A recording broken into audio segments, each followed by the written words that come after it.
she came into the kitchen glowing. You know that look, the one that's supposed to knock the wind out of a husband's chest. She was smiling wide, almost shaking with emotion. Honey, she said softly, her voice trembling, I have amazing news. I lifted my eyes from my coffee mug. It was 7 in the morning. A Tuesday. And I hadn't slept in our bed for 6 straight months. I'm pregnant, she whispered, tears already pooling. We're going to have a baby. The air in the room froze. She stood there waiting for me to leap up, wrap my arms around her, maybe cry happy tears. She was expecting a moment. What she got instead was silence. I took a slow sip of coffee, placed the mug back down like nothing was wrong, and said 5 words that drained all the color from her face. Congratulations. Who's the father? Her smile shattered instantly. What did you just say? I didn't raise my voice. I didn't get angry. I simply pulled out my phone, opened my calendar app, and turned the screen toward her. March 15th, I said. That's the last time we shared a bed. Today is September 22nd. That's 6 months and 7 days. I zoomed in so she couldn't miss it. Every single night for the past half year had the same note written on it, guest room. So I'll ask again, I said, steady as a rock. Who's the father? Her mouth opened, but nothing came out. That's when I pulled out my second phone, the one she didn't know existed. The one that had been quietly recording everything. If you want to know what that recording caught, I said, and why her lawyer tried to have it thrown out of court, hit subscribe. Because what I'm about to tell you made the judge shut the whole courtroom down. My name is Evan Parker. I'm 39 years old. I live in Austin, Texas.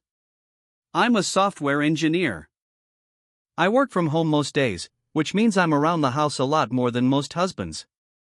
That matters. Remember that. My wife, Claire, is 36. She's a successful real estate agent, really successful. Luxury SUV. Designer handbags. The full image. We've been married for 8 years. No kids. Not because we didn't want them. We tried. Hard. We saw fertility specialists, ran every test imaginable, and burned through thousands of dollars in treatments. Eventually, the doctors were clear about it. I had a low sperm count. Not 0, but low enough that conceiving naturally was unlikely without help. We tried IVF twice. Both attempts failed. After the second one, Claire emotionally shut down. I can't do this anymore, she told me. It's too painful. I told her I understood. Or at least, I thought I did. We can take a break, I said. Focus on us for a while.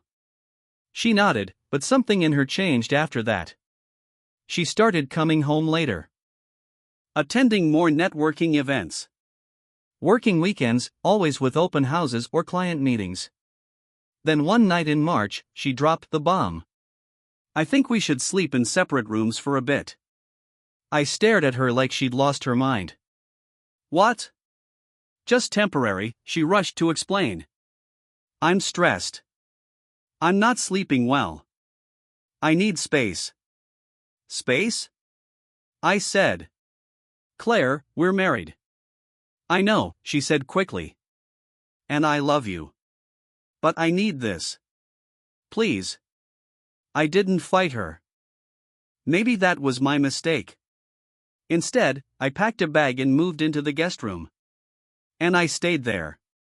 6 months. At first, I convinced myself it was temporary, that she just needed time to process everything we'd been through. But days turned into weeks, and weeks turned into months. We barely touched. Barely talked, unless it was about logistics. Can you pick up groceries? I'll be home late. Did you pay the electric bill? We weren't a couple anymore. We were roommates. That's when I started noticing things. New lingerie showing up in the laundry. Perfume I didn't recognize. Late-night texts she'd quickly hide when I walked into the room. One night, I heard her talking on the phone in the bedroom. The door wasn't fully closed. Her voice was low. Intimate. I miss you too, she whispered. I can't wait to see you. My stomach dropped. I stood there in the hallway, listening as my wife told another man she loved him. Still, I didn't confront her. Not yet. Instead, I did what any software engineer would do. I collected data. I started documenting everything: dates, times, patterns, behaviors. I pulled our phone records and noticed one number popping up constantly. Late nights. Early mornings. I ran a reverse lookup. Lucas Monroe. 32 years old. Personal trainer. At the gym Claire had joined 3 months earlier. Of course. I checked his social media. Chiseled jaw. Abs you could see through his shirt. Shirtless selfies with fake motivational quotes. I felt sick just looking at him. But I kept going. I installed a GPS tracker on her car. Legal in Texas, since we co-owned the vehicle. I tracked her movements and matched them with her calendar. Showing in Westlake meant 2 hours at Lucas's apartment complex. Client dinner downtown meant a hotel bar, followed by 3 hours in the same room. Girls' weekend in Houston? Lucas's social media showed him in Houston that exact weekend. Every lie logged. Every betrayal timestamped. I built a spreadsheet. Color-coded. Parker referenced. If I was going to uncover the truth, I was going to do it thoroughly. But circumstantial evidence wasn't enough. I needed something solid. So I bought a voice-activated recorder. Small. Magnetic. Easy to hide. I placed it under the driver's seat of her car. Texas is a one-party consent state, though vehicles fall into a gray area. I didn't care anymore. I needed answers. For 2 weeks, all I heard were radio stations and client calls. Then one night, everything changed. Her voice came through the recording. Then his. I can't keep doing this, Claire said. Evan's starting to get suspicious. Then leave him, Lucas replied. You said the marriage was basically over. It's not that simple, she said. There's money involved. The house. His stock options. My fists clenched. What if we just wait it out? Lucas suggested. You said he's barely even around emotionally. Claire laughed. He's barely present in our marriage, we haven't been intimate for 6 months. Good, Lucas said. More for me. They laughed together.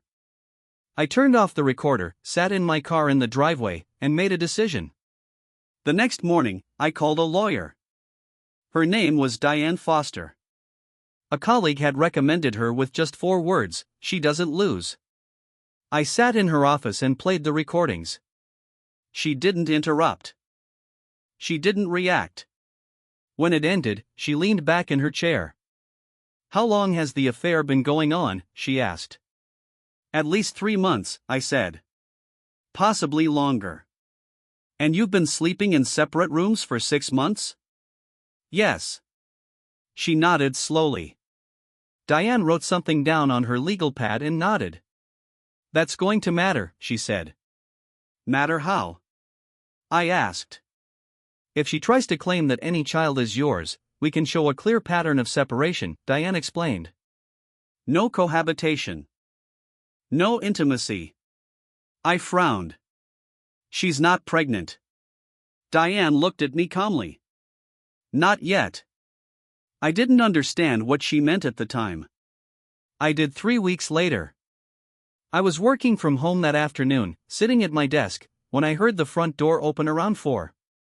Claire had a showing scheduled, so I assumed she was just stopping by before heading back out. Instead, I heard her go straight into the bedroom. Then I heard something else. Crying. I walked down the hall and knocked gently on the door. Claire? You okay? I'm fine, she called back, her voice thick and strained. You don't sound fine. There was a pause. Just, give me a minute. I waited in the hallway. 5 minutes later, she opened the door. Her eyes were red and swollen, but she was smiling like nothing had happened. Evan, she said softly, can we talk? We sat down in the living room. She took both my hands in hers. I know things have been hard between us, she began. I know I've been distant. I didn't respond. I just watched her. But I have incredible news, she said, tears welling up again. I'm pregnant. The words just hung there between us. I really looked at her then. She was glowing. Radiant. Every bit the image of a happy, expecting mother. And I felt absolutely nothing except calm, icy clarity. Congratulations, I said evenly. Who's the father? Her smile locked in place. What? I pulled out my phone and opened my calendar. March 15th, I said. That's the last time we shared a bed. I turned the screen toward her and scrolled slowly, showing 6 months of identical notes. Guest room. Guest room. Guest room. It's September 22nd, I continued. 6 months and 7 days later. I zoomed in. So unless this is the second coming, the math doesn't work. Her expression shifted fast, confusion, then fear, then anger. Are you accusing me of cheating? I'm not accusing you of anything, I said calmly. I'm asking a basic question. If you're pregnant and we haven't slept together in 6 months, who's the father? This is insane, she snapped, standing up. How dare you? Lucas Monroe, I said. She froze mid-sentence. Personal trainer. 32. Lives at the Riverside Apartments. You've been seeing him for at least 3 months. Her mouth opened, then closed. I have recordings, Claire. GPS logs. Hotel receipts. I know everything. She tried to recover, tried to twist the story. Okay, fine. Yes, I've been seeing someone, she said. But this baby isn't yours because we haven't had sex in 6 months. You said that yourself in the car 2 weeks ago. Her eyes widened suddenly. You've been recording me? You've been cheating on me, I said. I'd say that makes us even. She sank back onto the couch, completely deflated. For a long moment, neither of us spoke. Then she changed tactics. Evan, please, she said quietly. I made a mistake. But this baby, we can raise it together. You've always wanted to be a father. I almost laughed. You want me to raise another man's child after lying to me for months? People do it all the time. Not me. I stood up. I've already filed for divorce. You'll be served tomorrow. Her face drained of color. You, what? I filed 3 days ago, I said. I was waiting to see if you'd tell me the truth. I headed toward the door. Evan, wait. I turned back once. Congratulations on the baby, Claire. I hope Lucas is excited. And I walked out. She was served the next morning at her office. I know because her lawyer called me less than an hour later. Mr. Parker, this is Victor Lang. I represent Claire Parker. I'd like to discuss a settlement. I'm listening. My client is willing to agree to a clean split. No alimony. No claims on your assets. She just wants to move forward. That's generous, I said. What's the catch? She'd like you to refrain from discussing certain private matters. You mean the affair? Mr. Lang, I said, I'm not interested in public humiliation. But I am very interested in not being defrauded. If she tries to claim the child as mine, I will use every piece of evidence I have. Understood. We scheduled a meeting for the following week. The conference room downtown felt cold and sterile. Claire sat across from me with her lawyer. Diane sat beside me. Claire looked exhausted. The glow was gone. Victor spoke first. We're proposing a straightforward division of assets. The house will be sold. Proceeds split 50-50. Retirement accounts divided. No alimony. Diane nodded. And the child, she asked. Victor hesitated. My client acknowledges that Mr. Parker is not the biological father. I felt a grim sense of satisfaction. She's willing to sign an affidavit confirming that, Victor continued, in exchange for Mr. Parker agreeing not to contest custody or support. Done, I said. Claire looked up, shocked. Really? Really, I said. I want nothing to do with that child. It's not mine. It's not my responsibility. Her eyes filled with tears. Evan. Sign the papers, Claire. She did. But it wasn't over. 2 weeks later, Diane called me. We have a problem. What kind of problem? Claire's lawyer is now claiming you're the father. They're demanding a paternity test. I frowned. She signed an affidavit. She's recanting, Diane said. Claims she was coerced. My jaw tightened. She's lying. I know, Diane replied. But now we prove it. How? A paternity test. And here's the upside: if it proves you're not the father, we can show attempted fraud. Legal fees. Emotional damages. Everything. I smiled. Set it up. The test was done at a clinic in North Austin. I gave a cheek swab. Claire submitted medical records containing the baby's DNA. We waited 2 weeks. When the results came in, Diane called immediately. You're not the father, she said. 0% match. Good. Better than good, she replied. Now we prove she tried to defraud you.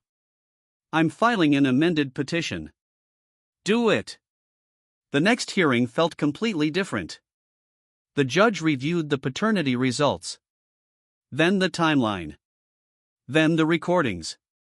Mrs. Parker, the judge said sternly, did you attempt to claim that your husband was the father of your child, knowing he was not? Claire's lawyer tried to intervene. Your Honor, my client was confused. I'm asking Mrs. Parker, the judge said. Claire stared at the table. Yes. And did you sign an affidavit stating he was not the father, then later recant that statement? Yes. The judge set his pen down. This is fraud, Mrs. Parker, he said.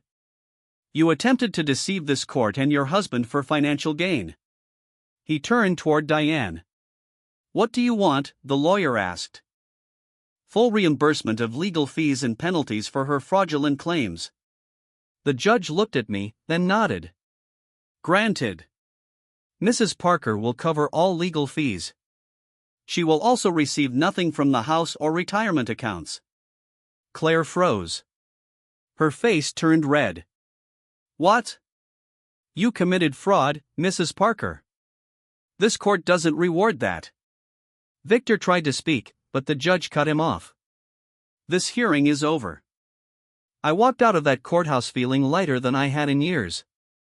The house, my retirement accounts, my dignity, they were all mine again. Claire walked away with nothing but a baby that wasn't mine and bills she couldn't pay. On the courthouse steps, Diane shook my hand. That was clean, she said. The cleanest win I've seen in years. Thanks, I said. Then I looked up at the Austin sky, endless blue, stretching forever. Now, forward, I whispered to myself. 6 months later, I sold the house. Too many memories, too many ghosts. I bought a downtown condo. Smaller, simpler, all mine. I buried myself in work. Promotions came, conferences took me to new cities, and slowly, I felt like myself again. Then one day, in a coffee shop near my office, I saw her, not Claire, someone new. Sophia. A graphic designer. We'd met at a tech meetup.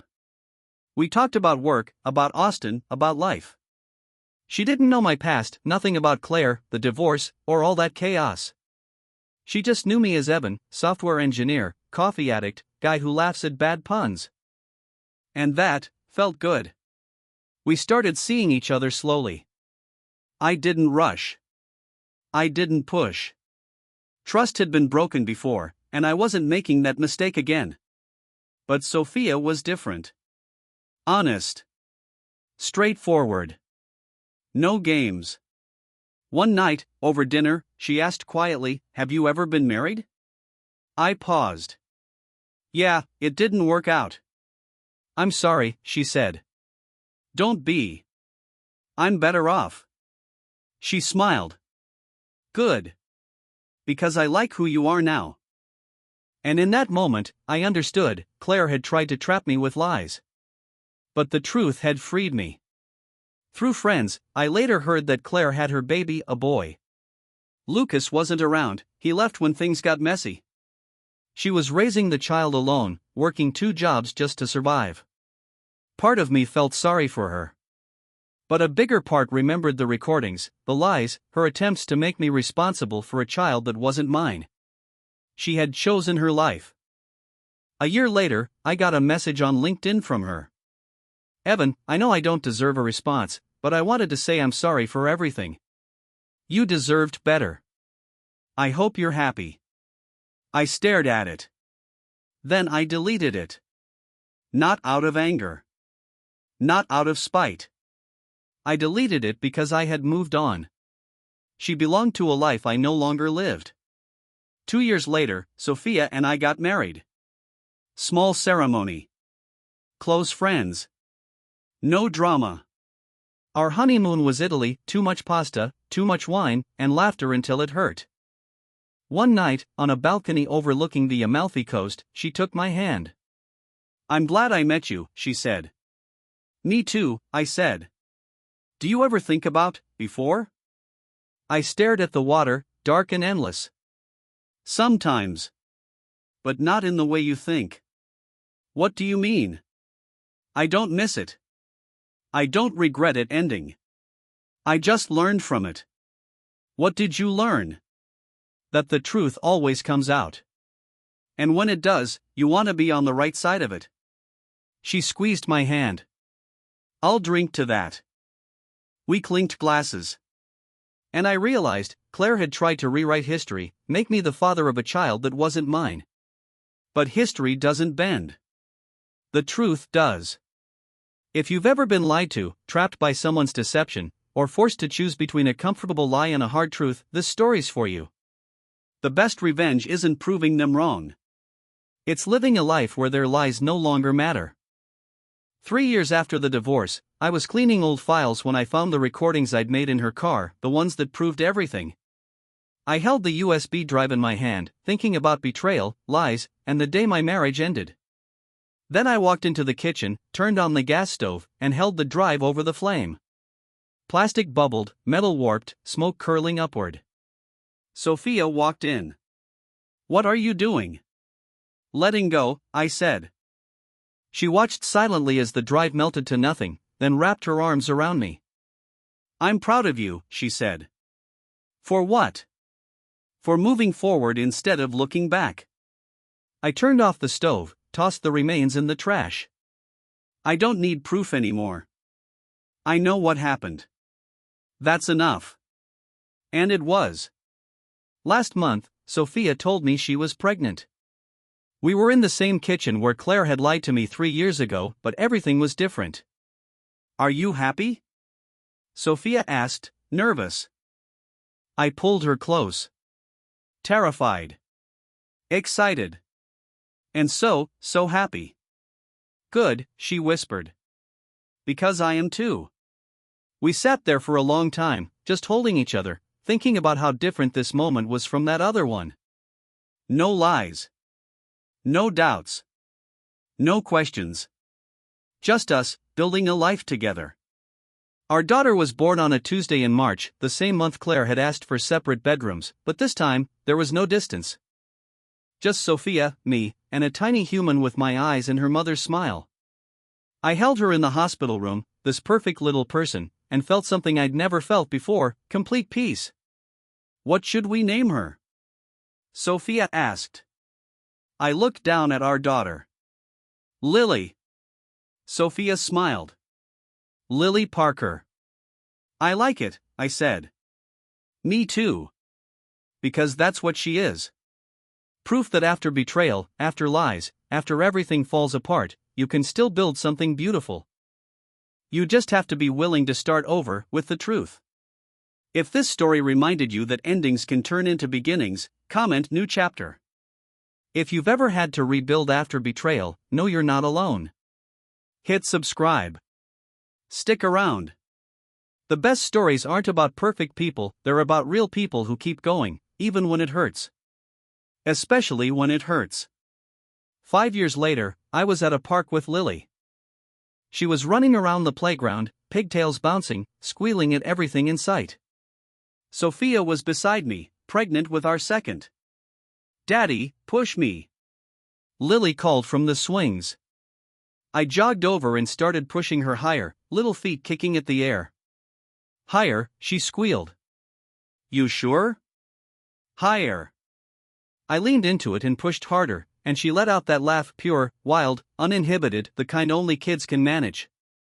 I thought about the man I was 5 years ago, broken, betrayed, sitting alone in a guest room, wondering how his marriage had died. That man wouldn't recognize me now. This man, standing here, swinging his daughter, watching his wife glow with life inside her, building a family from scratch, he's someone I'm proud to be. Daddy, watch this. Lily launched herself off the swing midair, landing perfectly in the sand, arms thrown up like an Olympic gymnast. 10 out of 10, I called. She ran back, wrapped her tiny arms around my legs. I love you, Daddy. I love you too, Lily, I said. Sophia came over and took my hand. You good? She asked. I looked at my daughter, at my wife, at this life we had built from nothing. Yeah, I said. I'm good. And for the first time in a long time, I meant it. Because the truth didn't just set me free, it gave me everything I never knew I needed.